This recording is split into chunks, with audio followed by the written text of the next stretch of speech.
A través del hilo telefónico saludamos de la manera más comedida al señor ingeniero Livio Cornejo, que ya está con nosotros para tocar algunos temas importantes. Vamos a empezar con temas internacionales. Arranquemos con lo que pasó en Perú. Se destituyó un nuevo presidente y se lo reemplazó esta vez, a la falta, porque ya no había ni siquiera vicepresidente, por el presidente del Congreso peruano. Y uno termina preguntándose, bueno, ¿qué pasa? Sacaron a Martín, lo reemplazaron por Manuelito.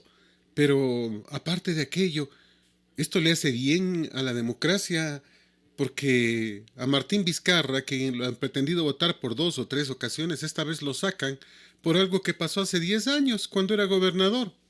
Y uno termina preguntándose qué le sucede.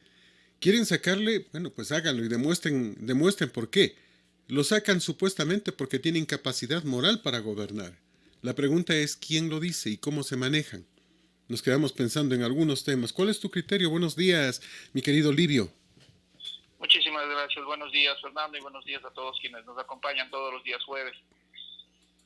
Sí, nosotros lo único que podemos pensar es de que ya la democracia en toda Sudamérica y en el mundo definitivamente está corriendo grave peligro.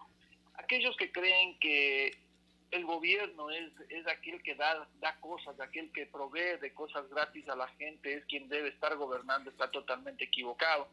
Nosotros vemos ahí en el caso peruano definitivamente un abuso de poder, un abuso de tener los votos suficientes como para poder tomar esa decisión. Recuerda que de igual manera también le dijeron incapacidad al exmandatario Abdalá Bucaram. Determinaron una mayoría en ese entonces del Congreso de que era incapacitado mental como para dirigir el gobierno, y lo mismo están haciendo con Vizcarra allá en el Perú, donde se le dice que tiene incapacidad moral, pero ¿quién define lógicamente incapacidad moral? Ya le sometieron a un juicio legal, a un juicio en el cual la justicia determinó eso.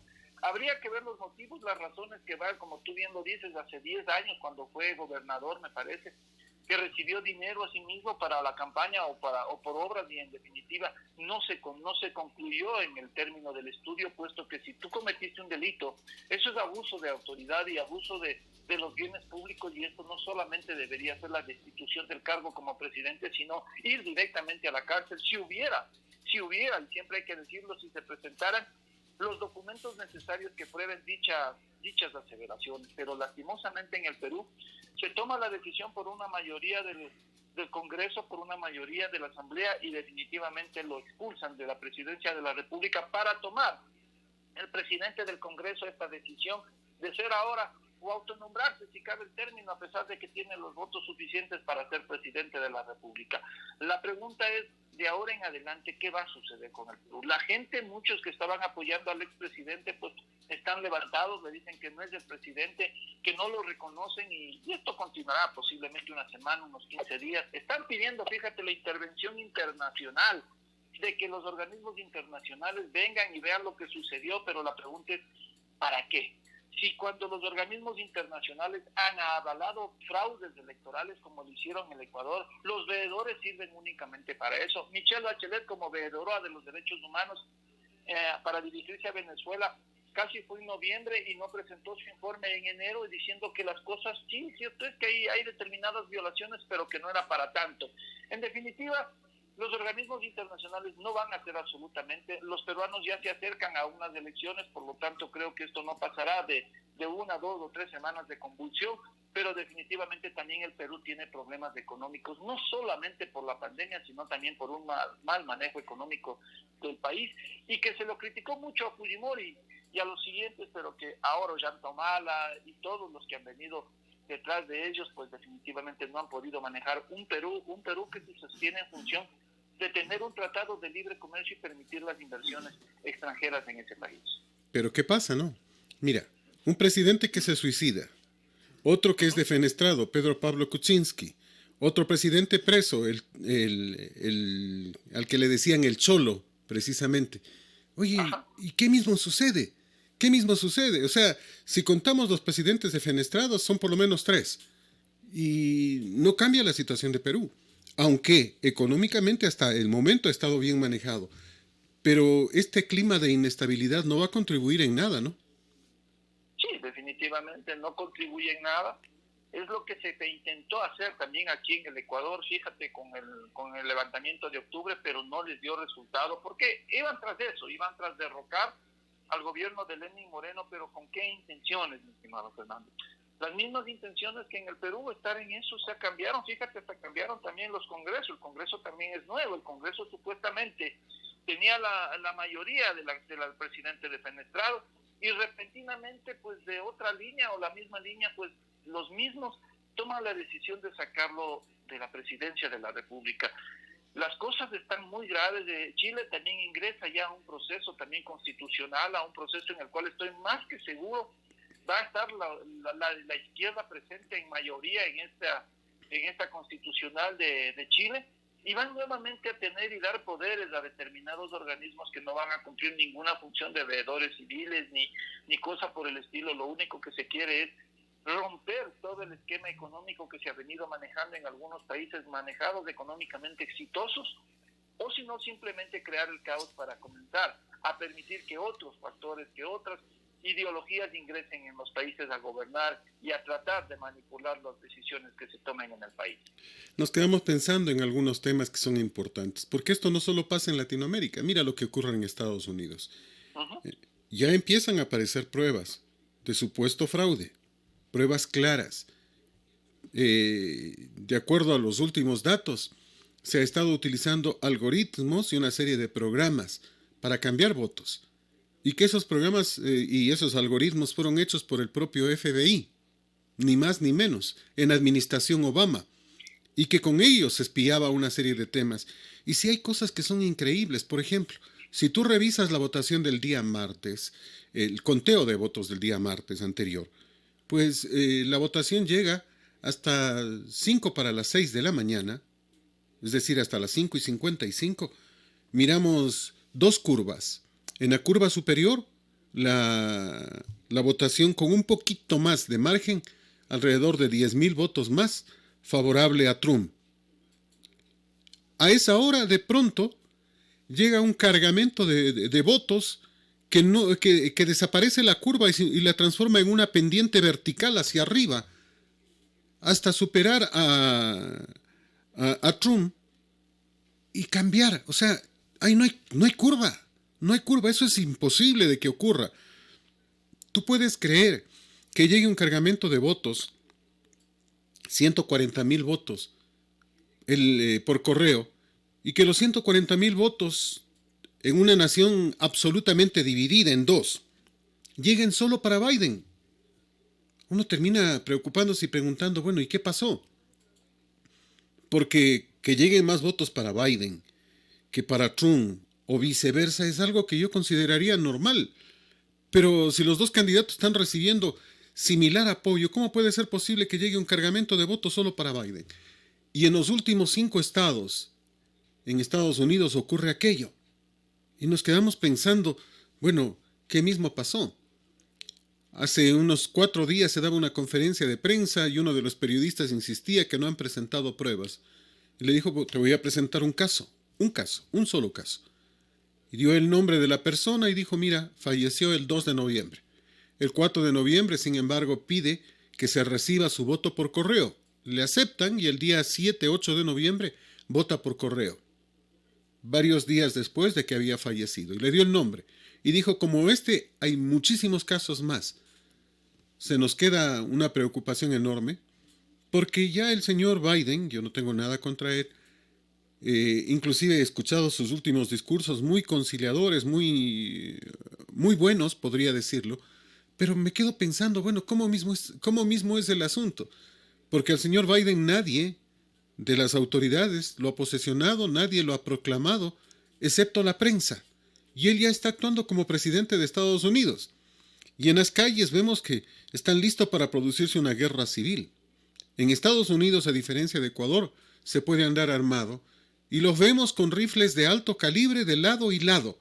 Así que si no sé cómo le llaman, el colegio electoral le llaman en Estados Unidos, le da la victoria a Biden, la gente de Trump va a disparar.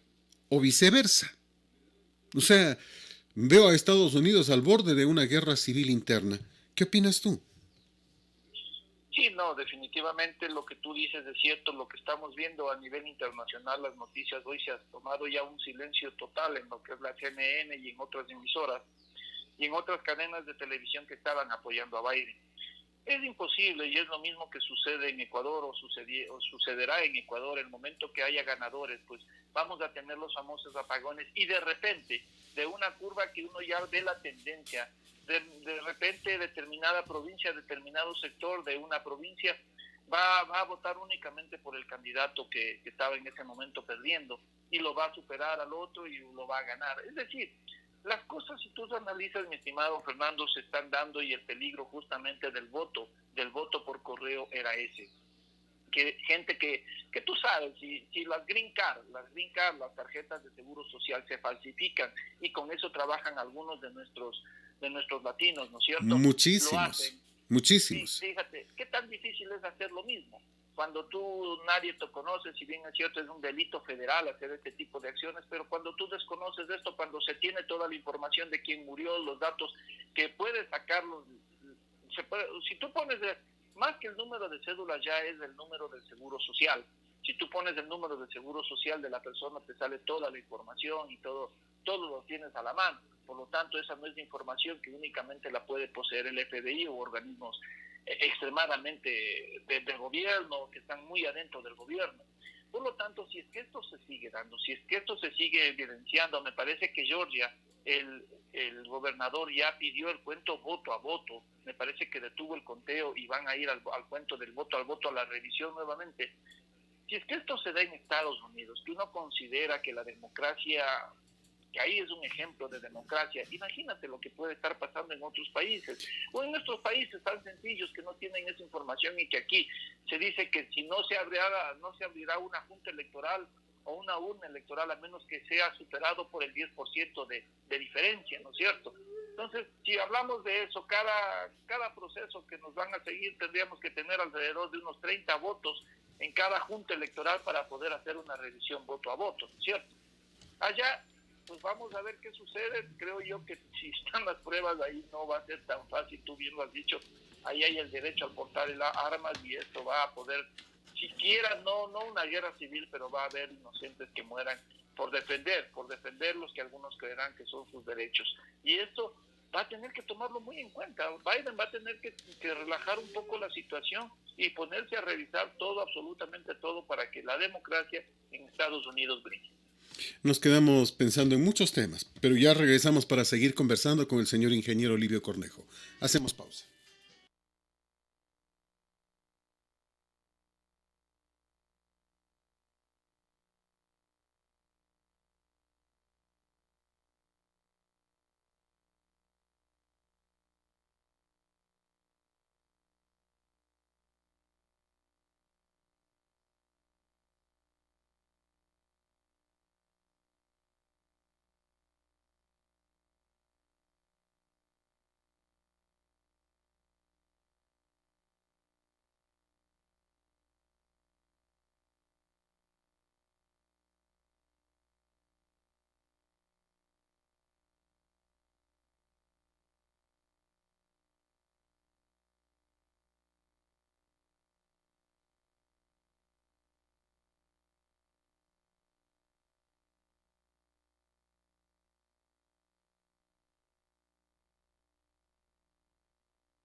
Justamente el señor ingeniero Livio Cornejo nos acompaña. Hablábamos de Estados Unidos. La abogada el señor Trump hacía referencia a que este software que supuestamente se creó, lo crearon inteligencia en Estados Unidos, se utilizaba para revisar, para chequear elecciones, y que ya se habría utilizado en varias elecciones en Latinoamérica. Eso es lo que se dice. Y uno termina preguntándose, bueno, ¿y qué pasó? ¿Qué ocurre? qué es lo que tiene que pasar y qué es lo que va a ocurrir en los siguientes días con este tema, que siempre será complejo. Y más que nada, lo que, insisto, me preocupa es gente armada, listos a disparar. Se proclame a quien se proclame, van a haber problemas en las calles. El tema de la economía, ¿qué es lo que va a ocurrir? ¿Cómo se va a manejar esto de aquí en más? Porque hay que recordar además que los votos, en este instante, los votos para elegir al presidente de los Estados Unidos no son pues directos, son votos indirectos. Con estos votos se ha elegido a congresistas y ya escucho un parcito de ellos que dicen que no van a votar por quienes se esperaba, sino que van a votar por el otro candidato. Y entonces, ¿qué pasó? En la democracia más límpida y pura del mundo, se elegía un congresista y ese congresista que ingresaba por los republicanos o por los demócratas votaba por su tendencia y nada más, pero aparentemente todo eso va a cambiar. Livio. Sí, no, es complicado, ¿no es cierto? Los votos va a depender mucho de qué estado les pertenece. Hay votos que en las cuales el que gana, pues definitivamente se lleva los 10, los 11, los 9, los 3 votos totales para las elecciones. En este caso de Pensilvania, creo que son los últimos 3 estados que estábamos esperando en los cuales el ganador se lleva todos los votos y no es una repartición equitativa en función de la votación. Si Biden es elegido, mi estimado amigo, tiene un país extremadamente dividido. Un país que lo que buscaba una reelección de Trump era por el manejo económico, que lo había mejorado, que estaba muy bien, que había empleo, que habían mejorado los índices económicos a pesar de las declaraciones, entre comillas, explosivas que hacía Trump en base a la posición que tenía que tener Estados Unidos ante determinados problemas o inconvenientes internacionales. Había gente que más se preocupaba de lo que decía Trump a nivel internacional, de las consecuencias que estos tendrían ante la posición económica, que lo que es lo que le interesa al ciudadano común. Que yo tenga trabajo, que me paguen, es decir, las inversiones que se podían hacer en Estados Unidos. Y además también hay gente que tiene muy enardecido el hecho de ser americano, ¿no? Que Estados Unidos estaba cediendo mucho a las determinadas pretensiones de los terroristas. Es más, Estados Unidos fue atacado. Y eso no le agradaba mucho a los Estados Unidos o a determinados americanos. ¿Quiénes estaban con Biden? Pues lógicamente todos los que hacían cine, todos los artistas de televisión, de cine, aquellos que definitivamente tienen una vida más holgada en los Estados Unidos, aquellos que sean gente visible, si bien es cierto, públicamente, pero que la gente se quejaba, el ciudadano común y corriente decía, bueno, ¿y ellos qué han aportado para Estados Unidos? Algunos de ellos ni siquiera viven en Nueva York, no viven en Plainfield, no, ellos viven en la zona más rica de Estados Unidos, Los Ángeles, de Beverly Hills. Es decir, había una gran diferencia entre el elector que tenía Trump y el elector que tiene Biden, y esto definitivamente divide al país mucho. Hoy tenemos también una vicepresidenta que no se queda atrás, que si se quejaban de Trump, tenemos una vicepresidenta que si tú oyes, escuchas las declaraciones y no las traducciones que hacen, sino más bien si tú le prestas atención a lo que dice la señorita, es una persona que dice, no, ya hemos llegado acá, yo estaba para la presidencia, como no llegué y no tenía lo suficiente dinero, he aceptado la vicepresidencia, pero yo creo que voy a ser la próxima presidenta de los Estados Unidos. Entonces, no solo dice, eso, bueno, no solo eso. Vienen diciendo que, y están vendiendo la idea de que el presidente supuesto, Biden, tiene una serie de problemas de salud graves, que confunde a la hermana con la esposa, que no sabe, que confunde a los hijos, etcétera, etcétera. Y están diciendo que podría retirarse y que ella debería asumir inmediatamente la presidencia. Ni siquiera lo han proclamado, pero ya lo están matando en unos casos, o ya lo están retirando en otros, y uno termina preguntándose, bueno, ¿qué mismo pasa? Kamala Harris es un peligro, es hija de un comunistoide estadounidense, porque también los hay, y tiene esa misma tendencia, comunista. Imagínate lo que pasaría con Estados Unidos con esa gente. Sí, o sea, justamente ella se proclama la vicepresidenta de las minorías, y esto realmente es bastante complicado. Esto es bastante difícil creer y ver y escuchar las declaraciones que ella lo hace. las traducciones que se hacen a nivel de CNN o para Latinoamérica definitivamente lo acomodan muchísimo, pero a nivel de Estados Unidos no es una persona muy agradable, no es una persona que haya traído un relax a la política que se viene dentro de los 4 años, y lo que temen algunos americanos es que se dé mucha prioridad o se dé mucha mayor atención a aquellos grupos vulnerables, que ella los llama, aquellos grupos que se han sido relegados en los distintos gobiernos y más aún en el de Trump.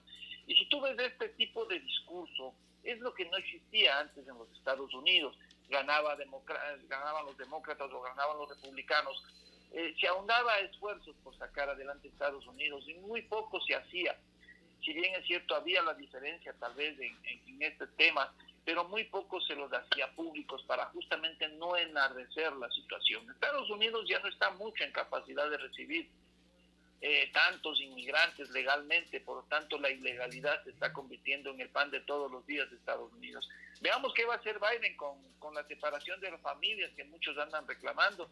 Es que a partir de esto va a desaparecer el hecho de que desde Obama y desde Clinton se decidió de que aquel que nazca en Estados Unidos es americano, pero no necesariamente sus padres, sus progenitores van a tener también esta condición.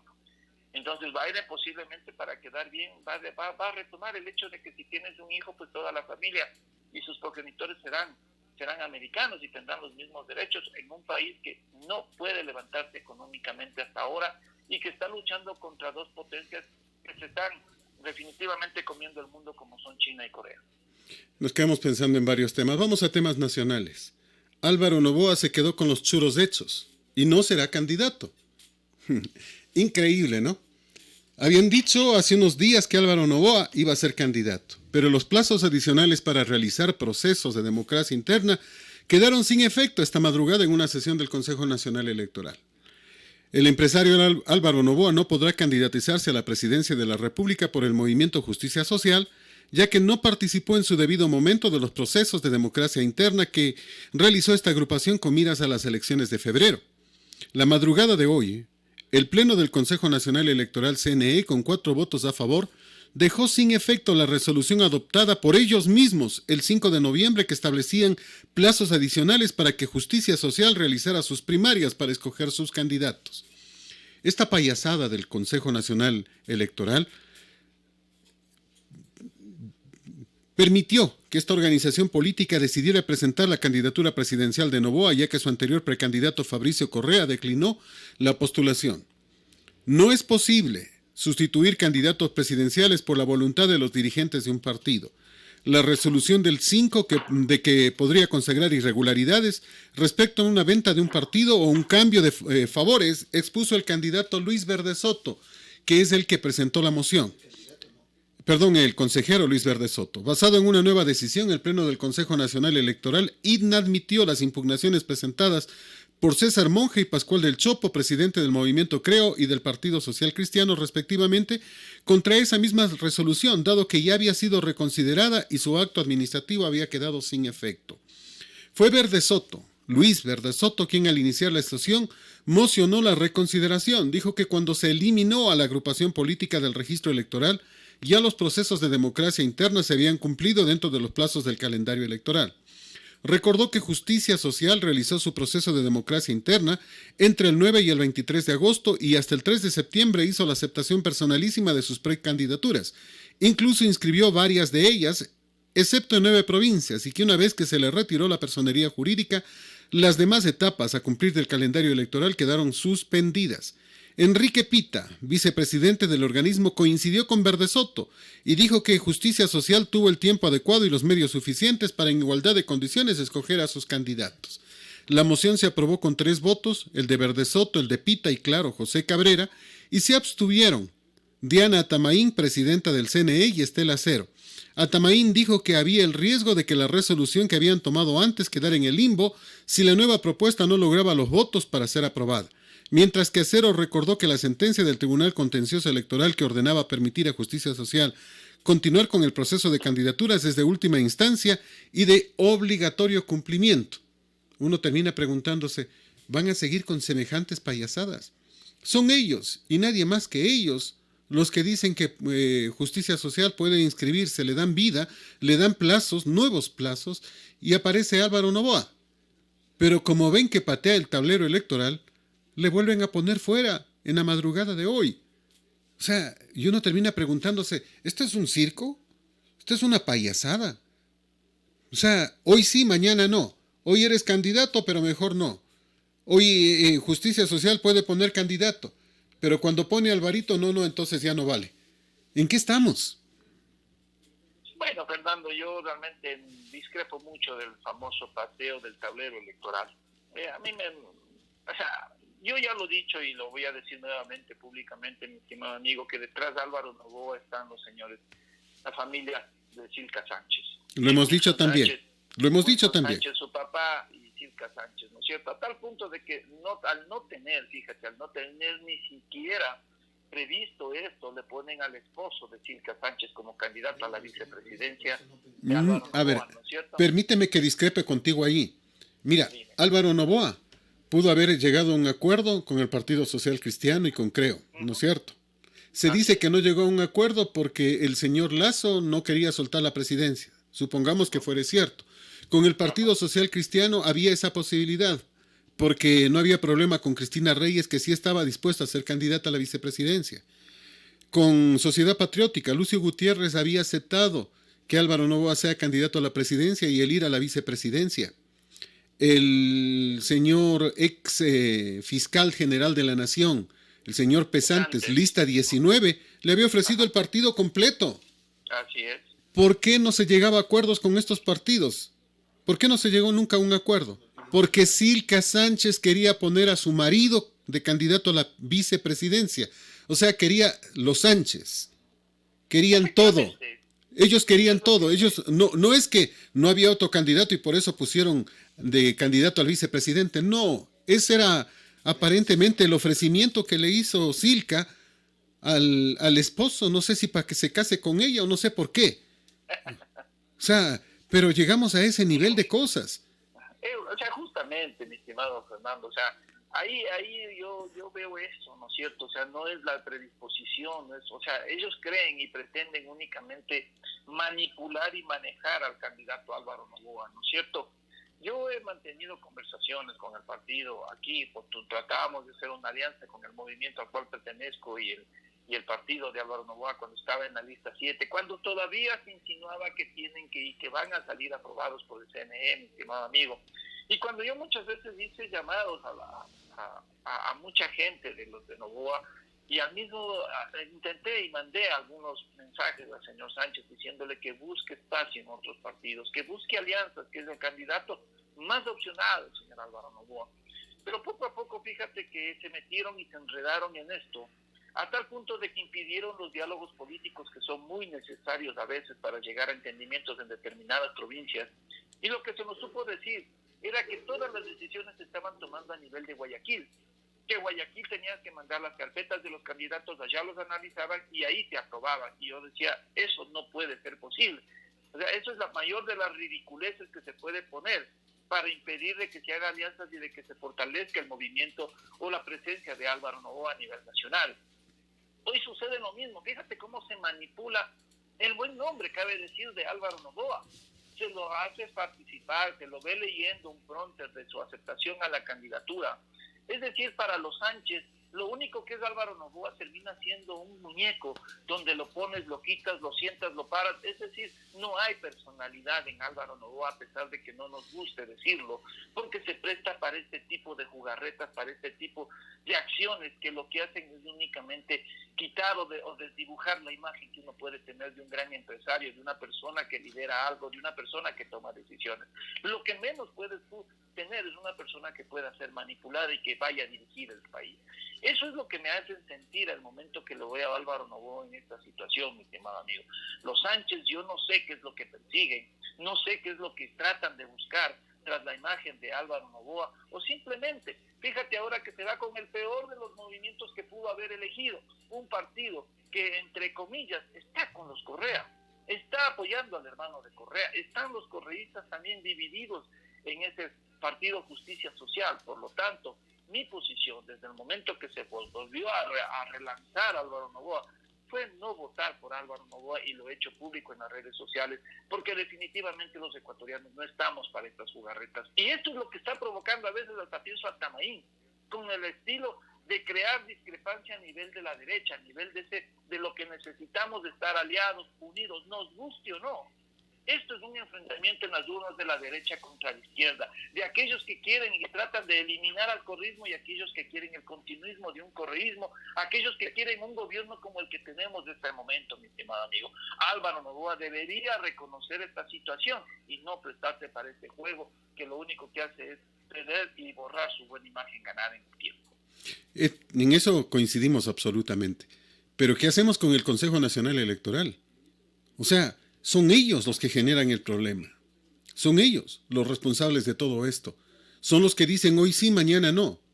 O sea, puede ser un juego así. Este Consejo Electoral tiene que irse, pero ya, en este momento. Efectivamente, o sea, ahí quien no... O sea, yo no entiendo, Fernando, cuando nosotros hicimos las primarias, se nos dio un tiempo, había que inscribirse con anticipación porque no tenían tiempo los observadores, es decir, todo se hizo a la carrera, mi estimado amigo.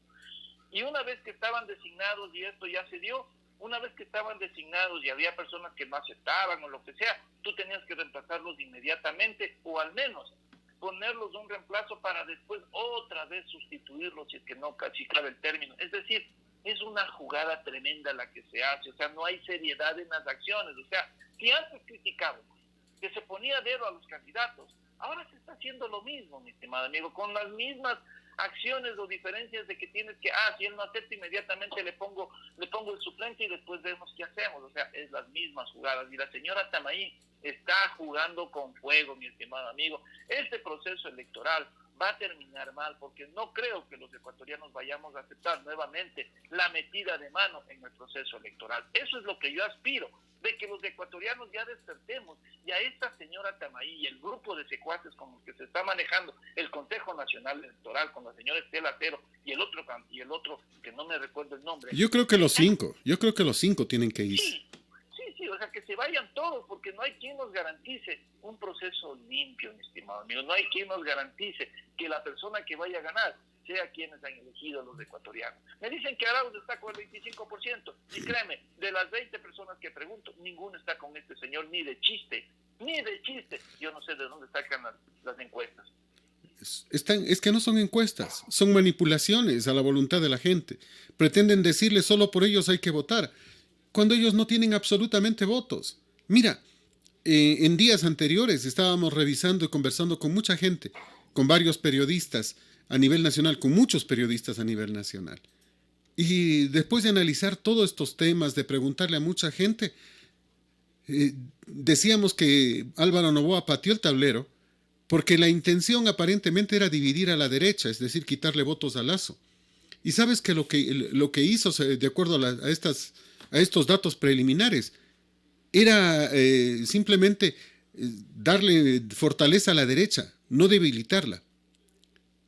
Porque, de acuerdo a datos, quienes iban a pasar a segunda vuelta iban a ser el señor, quienes tenían la posibilidad, iban a ser el señor Lasso, Álvaro Noboa y el propio Lucio Gutiérrez. Y en esta revisión ya no aparecían, porque no tienen votos, ni el dirigente indígena, ni el títere correísta. Imposible que aparezcan. No, ya en una votación seria, sin manipulación, no van a tener votos. ¿Quién va a votar por un desconocido? Te reitero, en el 2018, 2017, 2018, el señor Moreno, candidato a la vicepresidencia, vicepresidente durante 6 años, candidato a la presidencia de la República, tuvo necesidad de recurrir al fraude. Y eso que el jefe de campaña en esa ocasión era el Estado, dirigido por Rafael Correa. Sin el Estado como jefe de campaña, sin Correa al lado, sin que nadie lo conozca, porque a diferencia de Moreno, a este señor nadie lo conoce, ¿quién crees que va a votar por él? O sea, la situación es clarísima. Aquí solo se está manipulando a la gente, nada más. Eso no existe. El señor Arauz, que por cierto aparece abrazado con el dirigente indígena Vargas en Bolivia en una foto el día de ayer, pues no existe, no cuenta. No cuentan ni ni el candidato indígena ni el candidato correísta ya en la verdad de las cosas. Y eso es lo que vamos a ver. Pero no sé en cuánto cambie la situación. La ausencia ahora, hasta ayer era presencia, hoy es ausencia de Álvaro Noboa en la papeleta. No, vamos, gracias a la señora Tamaín. Fíjate que son estrategias que a ti te hacen quitar la atención en lo que deberíamos un poco estarla, ¿no es cierto? La calificación de los candidatos y cuáles son las decisiones que está tomando el CNE en función de cómo va a llevar a cabo un proceso electoral. De eso no sabemos ni conocemos nada, Fernando. O sea, las cosas están en silencio. Tamaín está manipulando esto y nos está haciendo entretener con este tipo de acciones, ¿no es cierto? Si va Álvaro, no va Álvaro, si va tal candidato, sí. O sea, los problemas que nos presentan son justamente para quitar la atención de donde debemos estar, de donde debemos poner los ojos, de donde podemos tener las miradas y las críticas, porque créame, es imposible pensar que la señora Tamaín logre manejar un proceso electoral en forma limpia y coherente cuando vemos correístas, pero acérrimos correístas metidos en el CNE, mi estimado amigo. No podemos confiar en este tipo de cosas cuando también posiblemente lleguemos a decisión final, mi estimado amigo, de que tú mandes el voto electrónicamente o que lo hagas por correo. Créeme que eso no está todavía descartado, o que se haga en 2 días o en unos 3 días del proceso electoral. Esto va a llevar mucha cola y eso es de lo que yo me temo, que la elección definitivamente no va a ser en las urnas, sino va a ser en el CNE. El CNE nuevamente nos va a poner presidente de la República, amigo mío, y por eso se anda diciendo que Araujo está bien, que Araujo tiene acogida, que el correísmo está creciendo. Eso es una vil mentira, mi estimado amigo. Se está manipulando tanto las elecciones que se dice que Lazo está primero, que segundo está Araujo, tercero está, fíjate, Yacu Pérez. Es decir, 2 movimientos de izquierda supuestamente están sumados, nos ganan a aquellos que queremos el cambio y que no queremos, ni siquiera a los izquierdistas, peor a los correístas, ¿no es cierto? Entonces, ¿qué pasa con Lucio Gutiérrez? Tú me vas a decir que Lucio Gutiérrez no está considerado. No le consideran. Las encuestas no le consideran, pero yo no creo aquello. Es el único que tiene propuestas. Es el único que tiene propuestas. Y además, mi estimado amigo, hasta se roban la campaña que tenía Lucio hace un tiempo atrás, pues. Algo así era que con Lucio sí se puede, y ahora está tomado el correísmo, ese estilo de campaña, fíjate. Entonces, son muchas cosas que se están manipulando ahora, lo que se produce también en Estados Unidos, es cola de lo que va a suceder en todo Sudamérica y en toda Latinoamérica, que se están dando y no nos queremos despertar de esto y estamos pensando que son cosas aisladas, amigo mío. Bolivia, no la veo tan bien. Bolivia va a tomar decisiones duras, a pesar de que es gente también que es de la izquierda, pero el economista que hoy ganó definitivamente va a manejar el país en crisis, mi estimado amigo. No tienen dinero, los dineros un poco, ya lo escuchaba, de que los fondos que tenían ya no los tienen, y ahora sí vamos a ver qué sucede con Bolivia. Porque de Argentina ni hablar. Argentina definitivamente está muy mal, y esto va a continuar. Y Chile se suicidó.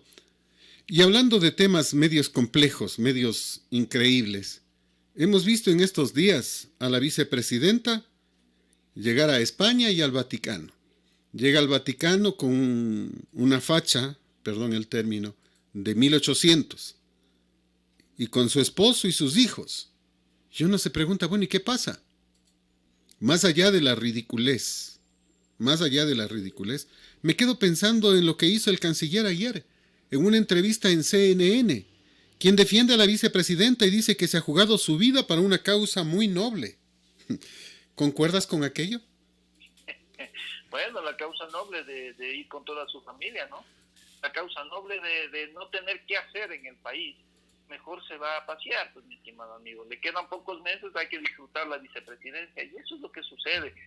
Cuando no hay funciones para un vicepresidente en la Constitución, mi estimado amigo. La Constitución dice que él hará lo que definitivamente le delegue el presidente de la República, y que su única función va a ser reemplazar al presidente en su ausencia parcial o total, ¿no es cierto?, o permanente.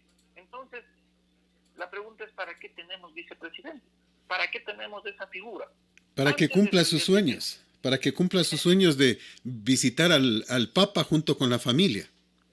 Sí, y vestida como la gente bien lo dice, bueno, no sé, pues del siglo XIV, XVII, o sea, no sé cuál es la imagen que quiere dar la señora vicepresidenta, no sé qué tan bien nos vean a nivel internacional este tipo de acciones, mi estimado amigo, que ha ido a firmar por la pobreza. Yo creo que hay muchos convenios ya firmados por el país. Lo que hay que hacer son efectivos y no regalar el dinero a las fundaciones, que es lo que muchos no hacen bien las cosas. Los dineros que el mismo gobierno no los invierte bien, o que no hacen proyectos para que esas fundaciones internacionales ingresen esos dineros aquí al país. Recuerda que hay una ley que la puso el mismo Correa, que los dineros tienen que primero ser o ser justificados para que ingresen al país, ¿sí? Mientras que aquellos de los feministas, de los abortistas, de los de izquierda ingresan nada más sin que nadie o no haya ningún control alguno. Entonces, la señora vicepresidenta está haciendo el ridículo, eso es lo único que le veo. No tiene funciones, ni siquiera tiene la planificación del país como antes la tenían en la época de León Febres Cordero. Me parece que hasta ahí llegamos con las acciones que tenía un vicepresidente, pero de ahí en adelante es una figura decorativa. Vamos a hacer una pausa, volvemos para continuar este diálogo con el señor ingeniero Livio Cornejo.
Vamos a tocar el tema de la ciudad, a la que enviamos un abrazo enorme y una felicitación.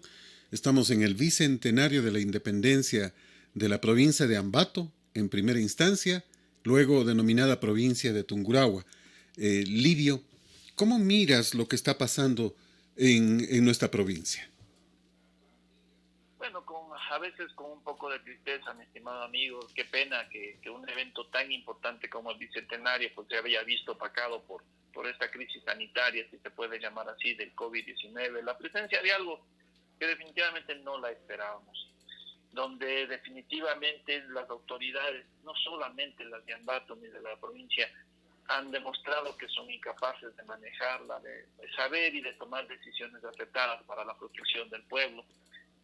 Vemos que un bicentenario nos recuerda el hecho mismo de esa lucha, de ese deseo de ser independientes, de ese deseo de tomar acciones para poder ser aquellos que forjemos nuestros destinos, mi estimado Fernando, donde el liderazgo es tan importante para poder sacar adelante una ciudad, donde no podemos seguir enfrentando a los ciudadanos entre aquellos que estén a favor o en contra de determinadas decisiones que hasta ahora no las toma bien la alcaldía de Ambato, como son la fiesta de las flores y las frutas, unos apoyándola, otros rechazándola, pero nadie habla, mi estimado Fernando, de lo que está sucediendo realmente a nivel de Ambato y de la provincia, que estas dos autoridades nuevas, elegidas, han sido incapaces de presentarles programas de futuro a la ciudad y a la provincia, son incapaces de generar planificación, que es tan importante. Parece que las dos administraciones, la de Amoroso y la de Altamirano, en lo único que se basaron o basaban sus acciones es en aquello que planificó la administración del arquitecto Callejas, es decir, en el plan 2020. De ahí en más, no hemos visto planificación alguna, Fernando. No podemos esperar que lo hagan. La salida del ingeniero Naranjo como prefecto también ha dejado ha dejado en silencio las acciones de la prefectura. La prefectura tampoco ha presentado un plan de acción, tampoco ha presentado una planificación del futuro y tampoco está haciendo o ejecutando grandes obras y proyectos que necesita la provincia. Es un bicentenario triste, Fernando, es un bicentenario que no nos alegra tanto la situación en la que estamos. No vemos soluciones rápidas, no vemos una inversión a futuro en nuestras ciudades, en nuestra provincia, y es lo que tenemos que a corto plazo superarlo y esperar que el tiempo nos ayude un poco a acelerarse para lograr cambiar el estado en el cual estamos en este momento. Nos quedamos pensando en algunos temas, por ejemplo, en el cambio del presupuesto del municipio de Ambato. Yo creo que se puede cambiar mucho y que se deben hacer ahorros en varias empresas, pero no se le puede disminuir un centavo al hospital municipal, más bien debió habérsele agregado dinero. O la salud ya no es importante para el señor alcalde. Al parecer, Fernando, esto ya no viene solamente de esto del cambio del presupuesto, sino también de cómo se actúa ante la pandemia. Si tú comparas lo que invirtió Guayaquil, alrededor de 56 millones de dólares, lo que invirtió Quito, también una cantidad similar, a lo que ha invertido la ciudad de Ambato, su alcalde, definitivamente no le llega ni siquiera al 1 o al 2% de esas inversiones. En procura de que la gente esté sana, en procura de salvar vidas. Hoy hemos visto con tristeza cómo los casos han rebrotado tremendamente de un día para otro. Hoy ya vemos nuevamente que la gente está un tanto asustada, un tanto no creyendo lo que dicen las noticias. Vemos vendedores en todo lado. Se ha inundado Ambato el comercio informal, Fernando, y no hay autoridad en la ciudad. Hoy vemos que la administración que se ha elegido definitivamente no tiene idea de cómo manejar un presupuesto. Se dicen muchas cosas al interno del municipio, Fernando. Se ven muchas noticias a nivel de lo que son las redes sociales, y en la cual demuestran definitivamente que el municipio, su alcalde, no tiene la capacidad para administrar un ente de esta naturaleza.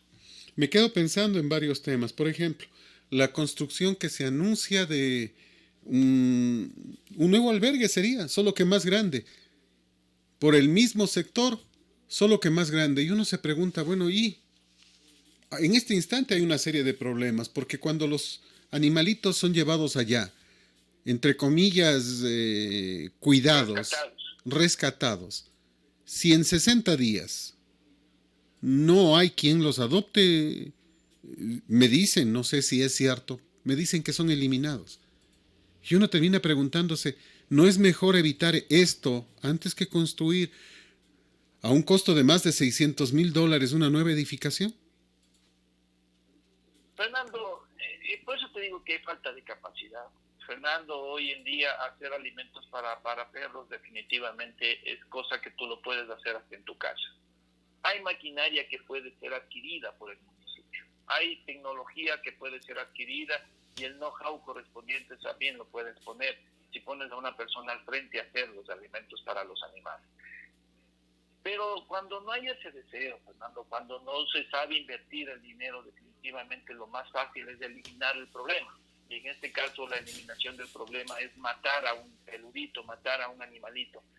Segundo, el CONSECA, que es el organismo diseñado para crear este tipo de políticas de seguridad y también de ayuda para con nuestra fauna urbana, y tampoco le permiten o no generan tampoco este tipo de leyes o reglamentos para poder tener una vida más tranquila o una convivencia, si cabe el término, más fácil entre el ciudadano y los animalitos y la fauna urbana, ¿cierto?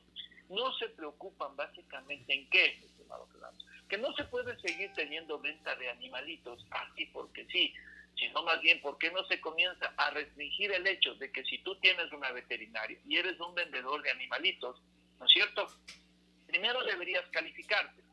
Segundo, este animalito cuando está vendido debería tener un chip con la información de quién es el dueño, que si está en la calle ese animalito y tú lo recoges como municipio, tener el lector del chip, que debería ser universal y que no te cuesta mucho, Fernando. Realmente eso está por un valor de $60, el chip no llega a costar ni siquiera $2.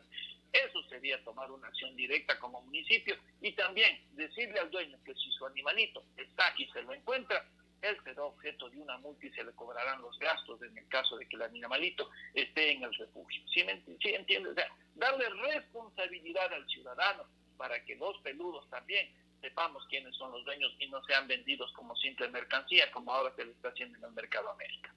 Se nos queda esto como inquietud, porque necesitamos cambios, pues, ¿no? O sea, se habla de una inversión importante en obras y la gente dice, pero no veo las obras. 11 millones de dólares en 16 proyectos viales, por ejemplo. ¿Vereditas o qué? Porque no hemos visto, no vemos obras.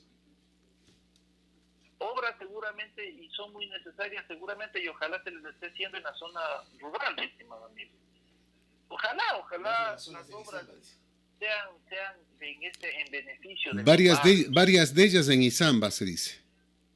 En Izamba, fíjate que Izamba no necesita solamente este tipo de obras, sino necesita ya tener un acceso directo, mi estimado amigo, y yo sigo planteando eso, tienen que tener acceso directo ya al paso lateral, Fernando. No puede ser una isla. Izamba no puede estar aislado de la manera como se encuentra. Tú ves pedazos de terrenos de 2-3 metros que impiden que en calles accedan directamente al paso lateral, Fernando. O sea, no concibo, no sé por qué no se permite, por qué no se da Bueno, cuando yo pregunté, ¿no es cuando pregunté en su momento aquello, me parece que en el tiempo del arquitecto Callejas, me explicaron de que siendo una vía rápida no podía accesar vehículos allá, que no se podía dar acceso porque prácticamente se podría convertir en un peligro, que de pronto tú estás en medio de una vía rápida y que de pronto alguien ingrese. Fernando, para eso existe en Estados Unidos, Fernando, en Estados Unidos, ¿cómo accedes tú a las autopistas, pues, Fernando?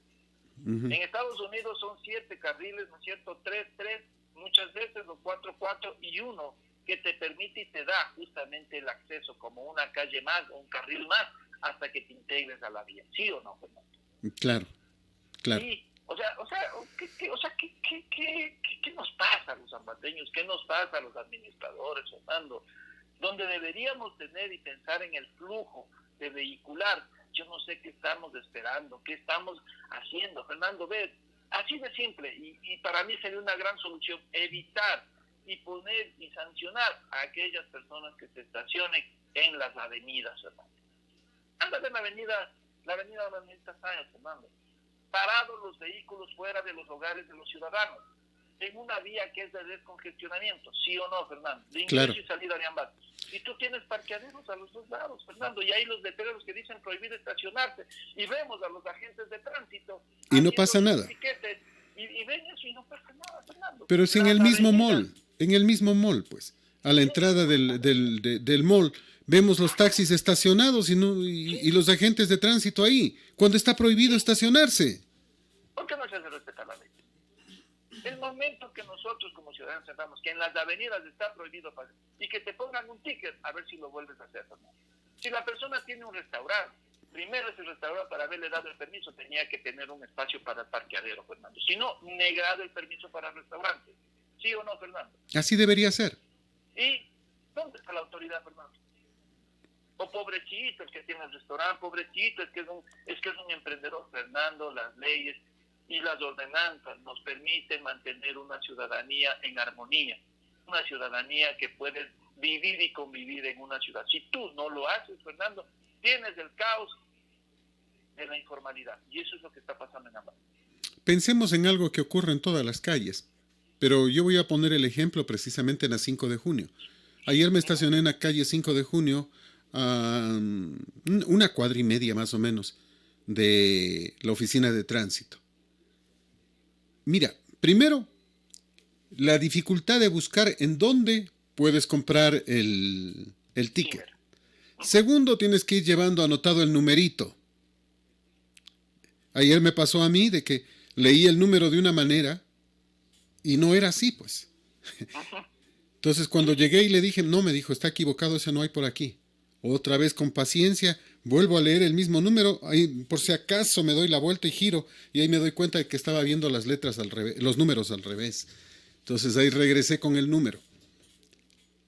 Pagar ese valor después de un instante, el rato que ya te vas a retirar, que llegan a cobrarte además porque te han dado viendo el carro. Así Y es, esto pasa en toda la ciudad. O así sea, es. le pagas al municipio y tienes la obligación de pagarle a una persona. Si ya estás pagando al municipio, no tienes por qué pagar a otra persona. Y el municipio no puede ubicarlos ahí. Y todos con la chompita verde que dice Policía Municipio de Ambato. Entonces, no puedes salir con el carro ni de milagro, pues. Primero, no hay donde Fernando, estacionar. Y segundo, te cobran 2 veces, 3 veces. Y hasta te sancionan. Fernando, te recuerdo el proyecto del ex alcalde Amoroso. Porque ahí se nos sale a decir, pues en los videos, cuánto pagó y cuánto costó hacer la alianza CNT para este proyecto, mi estimado. Donde estaban los sensores, esas tortuguitas que tú ves en algunos espacios de estacionamiento. ¿Dónde están esos dineros, Fernando, bien invertidos? Eso no es un proyecto del señor Amoroso, eso. Entiendo. Supuestamente tú podías comprarlo a través de tu móvil, ¿sí o no, Fernando? Pagarlo. Uh-huh. Y ahí está el dinero, Fernando, de los ambateños. Ahí está, Fernando, ¿qué les cuesta poner los famosos monederos que hay en Estados Unidos? Que ahora se los puede recargar con una tarjeta de crédito o manualmente, Fernando. ¿Qué les cuesta poner eso, Fernando? ¿Por qué tú tienes la necesidad de ir a buscar un punto de venta de cine, Fernando? En el caso donde yo estoy, en América y Rocafuerte, ¿sí? Ahí las personas para pagar el cine tienen que ahora moverse unas 3, 4, 5 cuadras buscando un sitio donde comprar el cine, Fernando. Y tienen el impedimento, lógicamente, el tuyo y el mío, que es acordarme de la placa y acordarme del espacio, Fernando. ¿Dónde están las facilidades? ¿Dónde está la gran ciudad, la ciudad, la Smart City, Fernando? ¿Dónde está la digitalización de una ciudad? Que eso no es Smart City, ¿no? Digitalizar una ciudad no es lo mismo que una ciudad inteligente, ¿no? Cabe mencionarlo. Pero nos viven engañando, nos viven diciendo que están trabajando por la ciudad y definitivamente no tienen ni idea, Fernando, de cómo se maneja una ciudad. Eso para no hablar del problema, del grave problema que significa el comercio informal al que no se ha vencido, al que no se ha logrado ajustarle. El propio mantenimiento de zonas verdes, que aparentemente es sencillo. ¿Qué ha pasado? ¿Qué es lo que ocurre? El riego por goteo que se venía instalando, no sé qué pasó con ese proyecto, Fernando. Se venía instalando el riego por goteo en todo lo que es la Manuelita Sáenz y todavía veo pasar los tanqueros regando el agua. Acá se están haciendo también en donde yo vivo, en el sector de Huachi Grande, en toda la avenida Atahualpa. Se hace una polvareda de vez en cuando, Fernando, y se viene y se bota agua de vez en cuando, Fernando. Y también se estuvo instalando, Fernando, el riego por goteo. Hasta ahora no llega, seguramente la gota hasta ahora no alcanza Huachi, ¿no? Entonces, Fernando, definitivamente todo el mantenimiento de parques, todo el mantenimiento de una ciudad, todo lo que significa administrativamente manejar una ciudad y dar mejor convivencia a la gente, no se lo ha trabajado. La informalidad, Fernando, no la vas a poder combatir únicamente con el hecho de que tú quieras cambiar las cosas. ¿Qué hacen las paradas en el centro de la ciudad, Fernando? ¿Por qué las paradas necesariamente tienen que ser donde son los mercados, Fernando? Deme una sola respuesta y una solución. ¿Por qué seguimos permitiendo que los buses ingresen a la ciudad, Fernando? ¿Por qué no hacer que los buses ya pasen unas 2, 3 cuadras fuera de la ciudad? Y en todo caso, en cualquier ciudad del mundo, Fernando, ir al estacionamiento de buses no significa caminar una cuadra. Muchas veces hay que caminar de 5 a 10 cuadras en cualquier parte del mundo para poder tomar el tren o para poder tomar una línea de bus. Esa es la realidad, Fernando. Realidad a la que no nos estamos ajustando, lamentablemente. El tiempo es nuestro peor enemigo, Livio. Muchas gracias, como siempre. Siempre un gusto platicar contigo. Muchísimas gracias, Fernando. Buenos días con todos. Es colosal la que sí le dice la verdad.